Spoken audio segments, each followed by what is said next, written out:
Jo ľudia, vítam vás u nového videa. Vlastne v podstate prvého. V tomto videu si customneme tento zápisník. Ako prvé budeme musieť dať dole túto farbu, keďže je to nejaká úplne obyčajná fixa, tak to spravíme aj odlakovačom na nechty. Mám tu už toto vopred namočené ušiatko v tom odlakovači a vlastne sa to pokúsim nejako zmyť. Takže zápisník bude zmytý za 3, 2, 1. No takže zápisník máme umytý a vlastne teraz by to chcelo tú farbu naniesť. No, není úplne najčistejší, ale je to isto lepšie ako to bolo predtým. Ja som sa rozhodol použiť tieto dve farby, čiernu a bielu. Vlastne plán je taký, že vlastne celý zápisník namalujem touto bielou a tou čiernou tam namalujem niečo proste. A vlastne môžeme sa vrhnúť na to.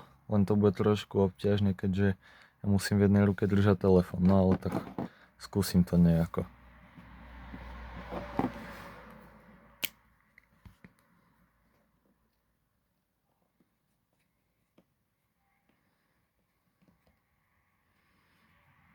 Takže mohol som to spraviť sprejom, ale nemám sprej, takže...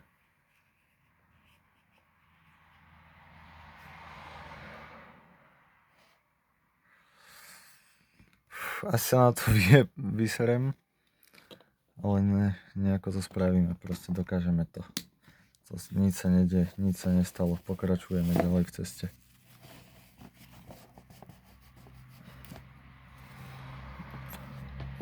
OK, plán sa zmenil.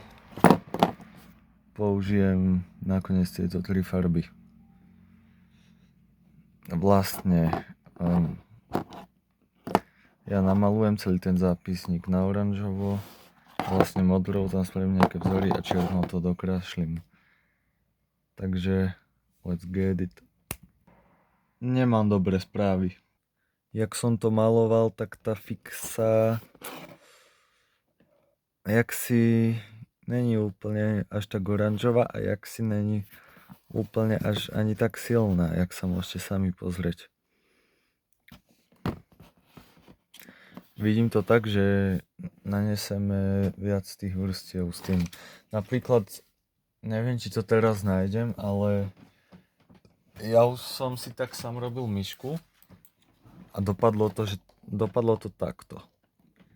Neviem, ako to bude vidieť na tej kamere, ale vyzerá to docela good v realite. A tam tiež tá fixa bola docela slabá a pretrel som to viackrát a už je to v pohode. Takže skúsim to isté spraviť na tomto a vlastne vidíme sa o chvíľu. A vlastne v priebehu farbenia som sa rozhodol, že to spravím úplne inak.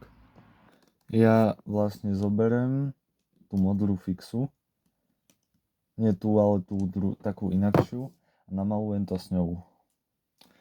Enjoy. Jo, ja som asi po hodinke naspäť.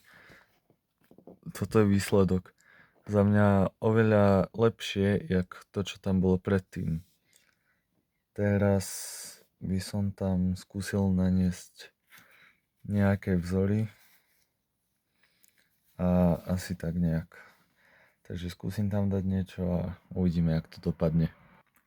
Tak toto nakoniec vypadá, rozhodol som sa tam dať takéto rôzne geometrické tvary.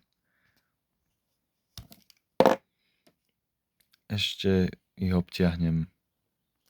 Toto je náš finálny produkt. Nie je to úplne dokonalé, keďže nemám úplne najlepšie fixy, ale v ďalšom videu sa to pokúsim zmeniť, nakúpim si kvalitné fixy, aj nejaké farby v spreji a podobne. Ak sa vám toto video páčilo, tak zanechajte like, odber, zvonček a všetky tieto veci. Napíšte nejaký kvalitný komentár a čau.